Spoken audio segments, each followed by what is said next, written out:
Sahnede Ronnie Coleman ve ezeli rakibi Jay Cutler. Birazdan 2006 yılının kazananı açıklanacak. Ronnie 9. şampiyonluğunun peşinde. Jay Cutler ise şeytanın bacağını kırıp kralı tahttan indirmenin. Ronnie 1998 yılından beri hiç yarışma kaybetmedi. Ve kazanan Jay Cutler. Her ikisi de bu sonucu bekliyor muydu bilinmez ama çoğu zaman favori olarak gösterilen bu dev adamın açıkça görülüyordu ki fena halde gururu incinmişti. Fakat o akşam Ronnie'ye baktığınızda yolunda gitmeyen bir şeyler vardı. Sanki kazanacağından pek emin değil gibiydi. Bu mağlubiyetin arkasındaki neden neydi? Çok mu yaşlanmıştı yoksa yeterince iyi hazırlanamamış mıydı? Vücut geliştirme sporu bazıları için özgüven, kimileri için ilişkilerinizde ve hayatta korkularınıza karşı bir kalkan görevi görür. Ama bazıları için bu sporun bir bedeli var. Ronnie Coleman, 8 kez Mr. Olympia'yı kazanan şampiyon, şimdi koltuk değnekleri olmadan yürüyemiyor bile. Bir zamanlar fırtınalar gibi esen, bakanların gözlerini alamadığı bu dev adamı bu duruma düşüren neydi? Sebeplerine geçmeden önce yarışmaya tekrar dönelim. O akşamki kayıp, bir şampiyonun yaşayabileceği en büyük travmalardan biriydi. 2006 yılını Jay Cutler'a kaptırdı. Uzun süren yenilmezlik serisi de bu kayıpla sonlandı. Fakat halen bende iş var diyebilmesi için bir sonraki sene yapılacak olan şampiyonada kendini kanıtlaması gerekiyordu. Jay Cutler, Ronnie'yi yarışmalarda en çok zorlayan isim. 2000 yılında birinciliğe yaklaşmıştı ki Ronnie bu fırsatı ona vermedi. 2001 yılı Mr. Olympiası'nda da son ikiye kalanlar açıklandığında şampiyon yine değişmedi. Ronnie Coleman. 2002, 2003, 2004 ve 2005. Son üç yine değişmiyordu. Kazanan Ronnie Coleman. Jay Cutler'a göre bu Allah'ın cezası adam onun şampiyonluk için önündeki en büyük engeldi.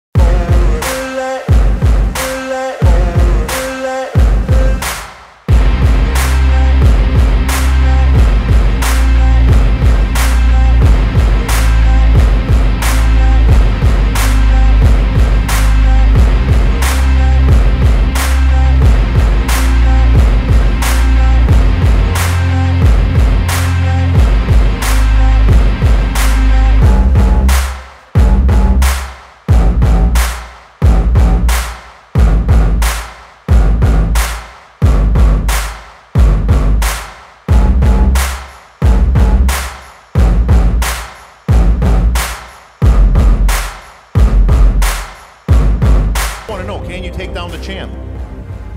Well, I wouldn't be here if I didn't think I could, right? Basically, he said he can whip Ronnie's ass.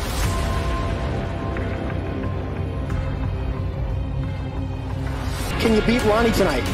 Of course. Jay Cutler said you were 100% beatable. What do you say about that? I say Jay Cutler's smoking crack. He ain't in his right mind.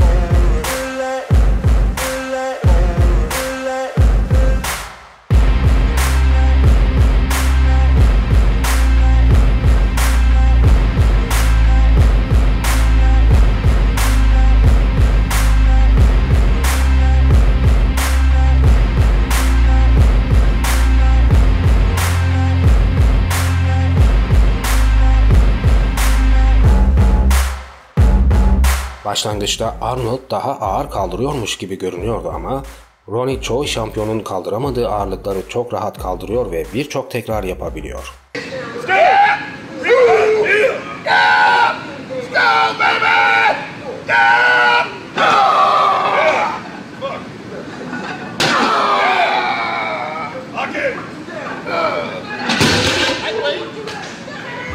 Yine efsane isimlerden Lou Ferrigno'nun kaldırdığı ağırlıklarla Ronnie ısınmıyordu bile.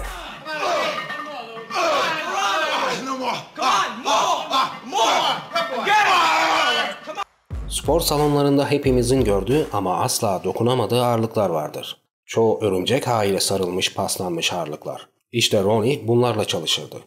Onu diğerlerinden ayıran bu özelliği sayısız başarılarını kazanmasında büyük pay sahibi oldu.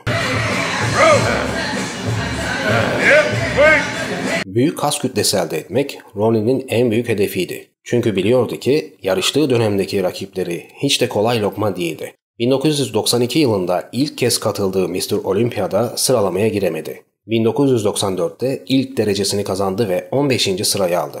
1995'te kendini daha da geliştirdi ve yarışmayı 10. olarak bitirdi. İstikrarlı gidişatı her yıl kendisini zirveye biraz daha yaklaştırıyordu. 1996'ya geldiğimizde 6. olarak ilerlemesine devam etti. Fakat o yıl kariyerinin sonunun başlangıcı olacak olan büyük bir hata yaptı.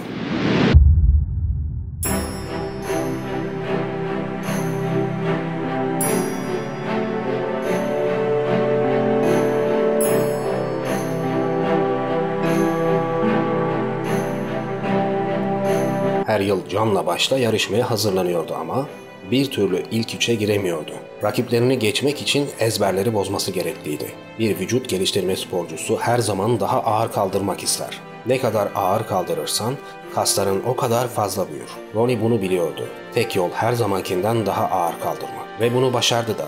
En iyi zamanlarında zirvedeyken görünüşü insani değildi. Sırt kasları çok dolgundu. Trapez ve kanat kasları inanılmazdı. İşte 1996'da ağır kaldırmak temel prensibi haline geldi. Birçok kişinin yerden bile kaldıramayacağı ağırlıklarla çalışıyordu. Yine sıradan bir antrenman günüydü. 363 kilo ile squat çalışmasına başlamıştı ki o sırada sırtından bir çatlama sesi geldi. Fakat buna aldırış etmedi. Önemsemedi ve çalışmaya devam etti. Çünkü daha önce de bu kiloda defalarca çalışmıştı. Ancak sırtından gelen bu çatlama sesini de anlayamadı. Antrenmandan sonra sırtındaki hafif acı gittikçe büyümeye başladı. Çok geçmeden anlaşıldı ki sırtındaki disklerden biri yerinden çıkmıştı. Durum gerçekten ciddiydi. Bu sakatlık kariyerini bitirecek türdendi. Acil olarak ameliyat olması lazımdı çünkü devam ederse yürümesi bile imkansızdı. Ancak ameliyat olmayı reddetti. Çalışmalarına da ara vermedi. 1997 yılını kazanmak istiyordu fakat o yıl yarışmada 9. oldu. Derecesinin gerilemesi moral bozukluğuna sebep oldu çünkü bir önceki sene 6. olmuşken şimdi Mr. Olympia olma imkanı kendinden uzaklaşıyordu. O sene önünde 2 seçenek vardı. Ya acilen ameliyat olacaktı ya da tüm riskleri göze alıp ağır kaldırmaya devam edecekti. Kendisinden beklenildiği üzere o ikinci seçeneği seçti ve her zamankinden daha ağır kaldıracaktı.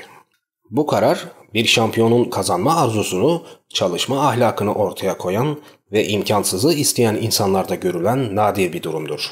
Sırtında patlamaya hazır bir bomba varken aklında tek bir şey vardı. O da 1998 yılının Mr. Olympiası olmak. Bu amaç kutsal bir hal aldı. Sırtındaki çıkan diske aldırış etmeden 363 kilo ile squat çalışmaya devam etti. Ronnie'nin kaldırdığı ağırlıklar gerçekten sınırları zorlayıcıydı.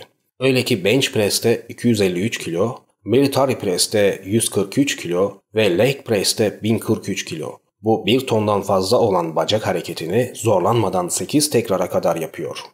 Bu sağlam çalışmaların yanı sıra istediğini yiyebildiği müthiş bir yemek diyeti vardı.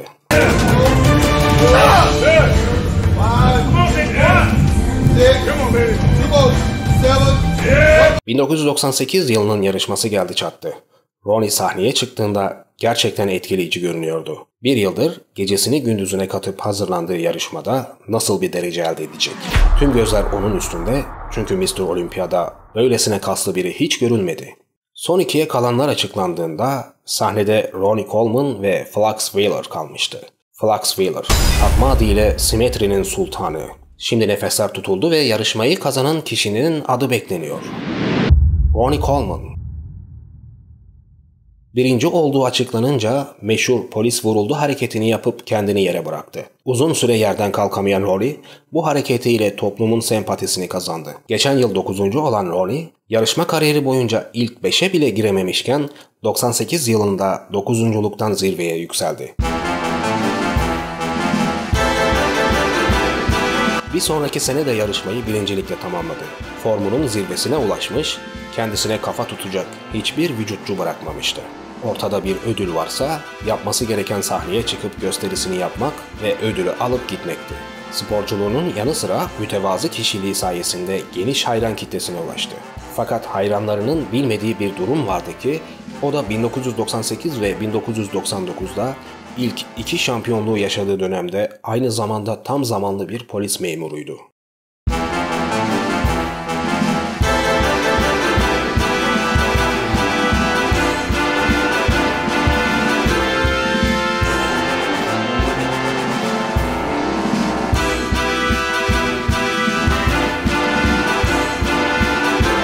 Fakir bir ailede doğan Ronnie, anne ve babasının boşanmasından sonra babasının annesine maddi destek sağlamaması nedeniyle sürekli olarak yiyecek ve giyecek için iş araması gerekiyordu.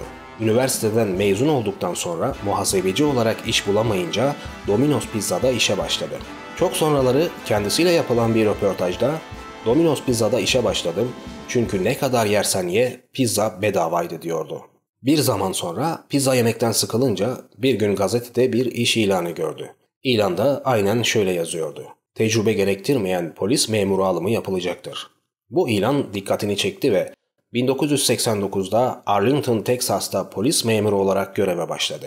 Ronnie'nin bir arkadaşı ondaki fiziksel potansiyeli fark etti ve Metroflex spor salonunun sahibi Brian Dobson ile tanıştırdı. Bu kişi de Ronnie'nin potansiyelinin yüksek olduğunu anlayınca ona salonunda çalışması için ücretsiz üyelik verdi. İşte bu salon Ronnie'nin tüm Mr. Olympia şampiyonluklarını yaşarken hazırlandığı yerdir. Ronnie kariyerinden sonra bile bu salona sadık kaldı ve hiç değiştirmedi.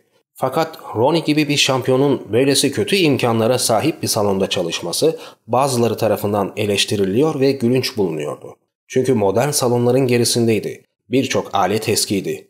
Temizlik nadiren yapıldığından duvarlar örümcek ağı ile sarılı, salon kir ve pasaktan geçilmiyordu.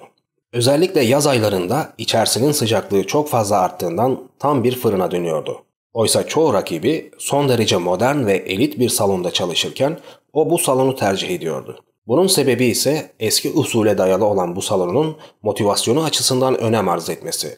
Aletlerin eski olması onun için modern salonlarda sağlayamadığı motivasyonu kazanmasına sebep oluyordu. Bu bazıları için makul bir tercihtir. Bu inanılmaz büyük ve kaliteli kas kütlesine sahip adam asla çalışma disiplininden sapmadı. 30 yılda antrenmanı kaçırdığı tek bir gün bile olmadı. Bunun karşılığını da fazlasıyla aldı. Ancak ağır kaldırmanın bedelini sırtındaki o diskler eninde sonunda ödeyecekti. 2007'den bu yana 13 ameliyat geçirdi. Bazılarının sonuçları o kadar kötü ki belki de bir daha asla koltuk değnekleri olmadan yürüyemeyecekti. Her çıkışın bir de inişi vardır. Jay Cutler da Ronnie'nin bir gün yorulacağını biliyordu. Kariyerinin sonlarına doğru varını yoğunu bu spor için feda etti. Gittikçe daha iri bir bedene sahip oldu. Öyle ki 90'lardaki ince belli Ronnie gitmiş, yerine daha kalın beli olan Ronnie gelmişti. 135 kilo civarındaydı. Ancak bu ağır antrenman programına bir beden ne kadar dayanabilirdi? 2006'da Jay Cutler'a kaybettiğinde bu işi orada bırakabilirdi. Çünkü yorgundu. Bedeni daha fazla ağır kaldıramazdı. Fakat yine de 2007'de son kez sahneye çıktı. Bu yarışma onun profesyonel kariyerinin son sahnesiydi. Sahneden 4. olarak ayrıldığında şampiyon Jay Cutler'dı. Kabus gibi günlerin başlangıcı da bu yarışmanın bitmesiyle başladı. Ciddi omurga problemi, boyun, omuz, kalça ve sırtı ağır kaldırmanın bedelini ödüyordu. 13 kez ameliyat oldu fakat halen koltuk değneklerine muhtaç. Ne kadar zor olsa da hayatına devam etmek zorunda. Yaşamdan vazgeçmedi. Aynı zamanda vücut geliştirmeden de.